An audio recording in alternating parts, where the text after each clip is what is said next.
मुझे हमेशा लगता था कि दुनिया में दो तरह के इंसान होते हैं, एक जो चुपचाप मौत का दामन थाम लेते हैं और दूसरे जो रोते चिल्लाते मौत की तरफ बढ़ते हैं। और फिर मैं तीसरे किस्म के इंसानों से मिला।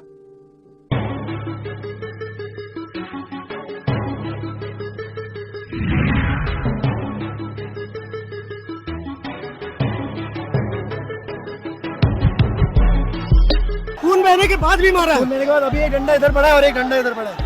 देखिए आप, मैं उसको दिखा रहा था कि भाई मार, एक और मार, उसने मार दिया, उसने मार दिया। तो आप अभी फिर भी आगे बढ़ रहे हैं। लेकिन याद आप मुझ में तादा ना, हम तो शहीद हैं, हर युग में जन्म लेंगे। तुम क्या सोचते हो हम मर जाएंगे? बहुत है ना, हमारा फ्यूचर है, चाहते हैं कि हम भी चाय बेचें। ये लोग चाहते हैं कि हम भी चाय बेचें, हमारा फ्यूचर ना बने, हमारा इंडिया डेवलप ना हो। शांति से प्रोटेस्ट कर रहे निहत्थे स्टूडेंट्स पर पुलिस की बर्बरतापूर्ण कार्रवाई की तस्वीरों को देखकर आपको गुस्सा आ रहा होगा, आपको हैरानी हो रही होगी, आपको इन छात्र छात्राओं के लिए सहानुभूति भी हो रही होगी। लेकिन मुझे इन तस्वीरों को देखकर कुछ ज़्यादा हैरानी नहीं हुई, क्योंकि जिस देश में आंदोलन कर रहे किसानों को खालिस्तानी बताने का, आदिवासियों को नक्सली बताने का और मुसलमानों को पाकिस्तानी बताने का चलन चल पड़ा हो, तो वहाँ शिक्षा के लिए आंदोलन कर रहे छात्र छात्राओं पर हुई पुलिसिया कार्रवाई की इन तस्वीरों को देखकर आपको मोदी सरकार की क्रोनोलॉजी समझनी चाहिए। भाइयों बहनों, हिंदुस्तान का धन विदेश गया हो, प्रधानमंत्री ने 2009 के चुनाव में वादा किया हो कि मैं 100 दिन के भीतर विदेश जो धन है उसको वापस लाने के लिए कार्रवाई करूंगा। 2 साल हो गए, हिंदुस्तान के प्रधानमंत्री चुप बैठे हो, और अगर एक सन्यासी आवाज उठाए तो उस पर लाठियां बरसाई जाए, निर्दोष माताओं बहनों पर लाठियां बरसाई जाए। ये नरेंद्र मोदी का सन 2011 का वीडियो है। तब वे विपक्ष में थे और जनता के शांतिपूर्ण प्रोटेस्ट करने को सही ठहरा रहे थे। आज वही नरेंद्र मोदी हैं जो अब पिछले 12 सालों से देश के प्रधानमंत्री हैं, और उनके राज में छात्र छात्राओं, युवाओं, किसानों और महिलाओं पर लाठियां भाजी जा रही हैं, उन पर आंसू गैस के गोले दागे जा रहे हैं। यूँ तो नेता और गिरगिट अपना रंग बदलने में माहिर होते हैं, लेकिन मोदी साहब तो उनसे भी 2 कदम आगे निकल गए, क्योंकि मोदी राज में प्रदर्शन और आंदोलनों को दबाने और कुचलने का इतिहास तो हमें यही बताता है। ओह माय गॉड, तो क्या बोलेंगे सर? नहीं, अब मैं पूछूंगा ऐसा कैसे हुआ।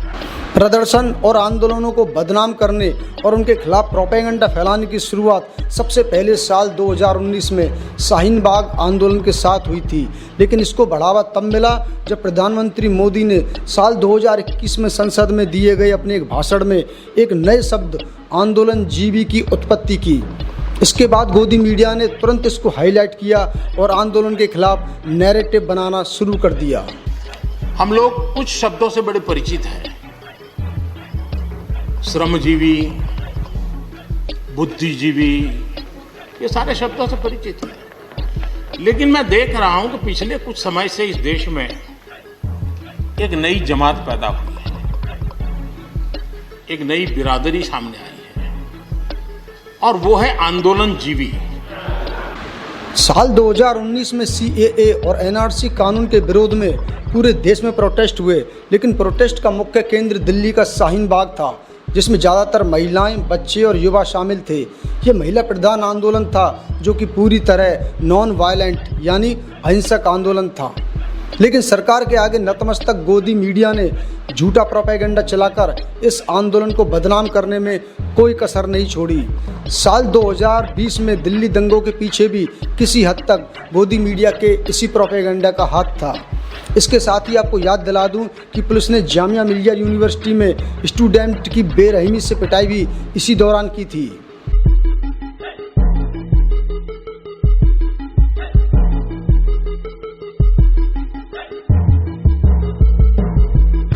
साल 2020 में ही मोदी सरकार ने 3 कृषि कानून पास किए, जिनके खिलाफ पंजाब और हरियाणा के किसानों ने आंदोलन शुरू कर दिया। लाखों किसानों ने दिल्ली की तरफ कूच कर दिया और करीब 1 साल तक सिंघू बॉर्डर पर डटे रहे। यह आंदोलन भारत की स्वतंत्रता के बाद का सबसे बड़ा और सबसे लंबा किसान आंदोलन था। गोदी मीडिया ने इस आंदोलन को भी खालिस्तानियों का बताकर बदनाम करने की खूब कोशिश की और अंत में 700 किसानों की जान जाने के बाद पीएम मोदी ने तीनों कृषि कानूनों को वापस ले लिया। कि शायद हमारी तपस्या में ही कोई कमी रही होगी, जिसके कारण दिए के प्रकाश जैसा सत्य कुछ किसान भाइयों को हम समझा नहीं पाए। इसके बाद साल 2023 में दिल्ली के जंतर मंतर पर ही रेसलर्स का प्रोटेस्ट हुआ, जिसमें मुख्य रूप से महिला पहलवान शामिल थी। महिला पहलवानों ने भारतीय कुश्ती संघ के तत्कालीन अध्यक्ष ब्रजभूषण शरण सिंह पर यौन शोषण के आरोप लगाए थे और उनकी गिरफ्तारी की मांग को लेकर आंदोलन किया था। पुलिस द्वारा इन पहलवानों के इस आंदोलन को भी दबाने की पूरी कोशिश की गई, जिसकी तस्वीरें सोशल मीडिया पर खूब वायरल हुई थी और गोदी मीडिया ने भी पहलवानों के इस आंदोलन की आड़ में विपक्ष को ही घेरने का काम किया। जिन आंदोलनकारी पहलवानों को कल तक ब्रजभूषण शरण सिंह की गिरफ्तारी से कम कुछ भी मंजूर नहीं था, वो आज अचानक अपने अपने काम पर लौट गए हैं।